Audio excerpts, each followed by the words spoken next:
இன்றைக்கு அனைத்து இந்திய அண்ணா திராவிட முன்னேற்ற கழகத்தினுடைய தேசிய ஜனநாயக கூட்டணியினுடைய சார்பாக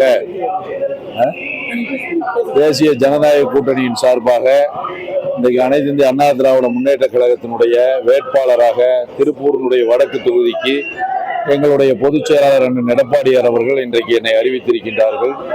தமிழகம் முழுவதும் இன்றைக்கு அனைத்து இந்திய அண்ணா திராவிட முன்னேற்ற கழகத்தின் சார்பில் போட்டியிடக்கூடிய வேட்பாளர்களை எல்லாம் இன்றைக்கு மதியம் அண்ணன் எடப்பாடியார் அவர்கள் பொதுச் செயலாளர் அவர்கள் அறிவித்திருக்கின்றார்கள். ஆகவே இந்த வெற்றி கூட்டணி நிச்சயமாக வருகின்ற தேர்தலில் ஒரு மகத்தான வெற்றியை பெற்று தமிழகத்தில் மீண்டும் புரட்சித் தலைவி அம்மாவினுடைய ஆட்சியை அண்ணன் எடப்பாடியாருடைய தலைமையில அமைப்பதற்கு இன்றைக்கு வெற்றி நடைக்காக இன்றைக்கு நாங்கள் இங்கே வருகை தந்திருக்கின்றோம். இன்றைக்கு வேட்பாளராக அறிவித்து நான் இன்றைக்கு நேராக ஏர்போர்ட்ல இருந்து இங்க வந்து இன்றைக்கு கொண்டத்து காளியம்மன் கோயிலில் நடக்கக்கூடிய விசேஷத்தில் கலந்து கொண்டு சாமி தரிசனம் செய்திருக்கின்றோம். இன்றைக்கு எங்களுடைய இயக்கத்தை சார்ந்தவர்களும் கூட்டணி கட்சியை சார்ந்த அனைத்து கட்சியை சார்ந்த நண்பர்களும் இன்றைக்கு திரளானவர் கலந்து கொண்டு சிறப்பான வரவேற்பை அளித்திருக்கின்றார்கள். உண்மையிலேயே எழுச்சியோடு இன்றைக்கு மக்களை காணக்கூடிய நிலைமை இன்றைக்கு ஏற்பட்டிருக்கின்றது.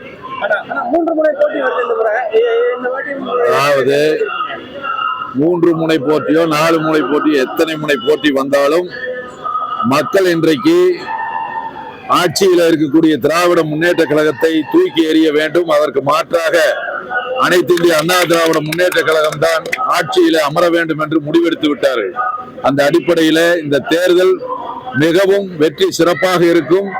எங்களுடைய கூட்டணியை பொறுத்த மட்டிலும் வலுவான கூட்டணி, மக்கள் விரும்பும் கூட்டணி, மக்களுக்காக திட்டங்களை கொடுக்கக்கூடிய கூட்டணி. ஆகவே நிச்சயமாக அனைத்து இந்திய அண்ணா திராவிட முன்னேற்ற கழகத்தினுடைய தலைமையிலே தமிழகத்தில் அண்ணன் எடப்பாடியாருடைய தலைமையிலே ஆட்சி நிச்சயமாக அமையும்.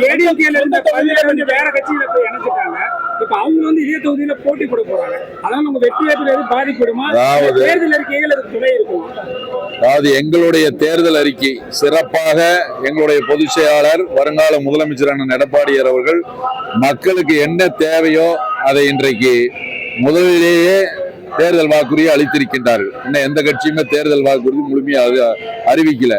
அண்ணா திராவிட முன்னேற்ற கழகம் தான் இன்னைக்கு முழுமையா தேர்தல் வாக்குறுதியை அறிவிச்சிருக்கிறோம். அத்தனை தேர்தல் வாக்குறுதிகளும் நிறைவேற்றக்கூடிய தேர்தல் வாக்குறுதிகள். மக்கள் அதிமுகவை நம்புவார்கள். கடந்த காலத்துல இந்த தேர்தல் வாக்குறுதி எல்லாம் முழுமையாக நிறைவேற்றிய ஒரு அரசு அதிமுகவின் அரசு.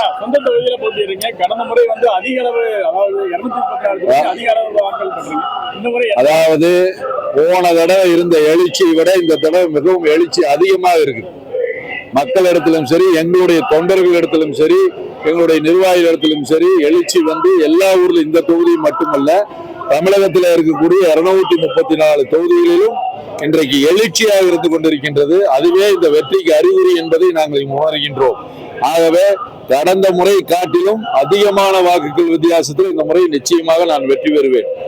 அதிமுக துவக்கப்பட்ட பல்வேறு திட்டங்கள், உதாரணத்துக்கு அத்திக்கடை திட்டம், அந்த மாதிரி திட்டங்கள் இருக்கு. இங்க பொதுமக்களோட எதிர்பார்ப்பான அத்திக்கடை, அதாவது திருப்பூர் வடக்கு தொகுதியை பொறுத்தளவிற்கு நீண்ட நாள் கோரிக்கை, இந்த பகுதியினுடைய வடக்கு பகுதியினுடைய விவசாயிகளுடைய கோரிக்கை, நீண்ட நாள் கோரிக்கை அத்திக்கடை அவனாசி திட்டம். இந்த திட்டத்தை நிறைவேற்றியதே கடந்த அதிமுக ஆட்சி காலத்துலதான். இன்னைக்கு அது சிறப்பா இருக்கு.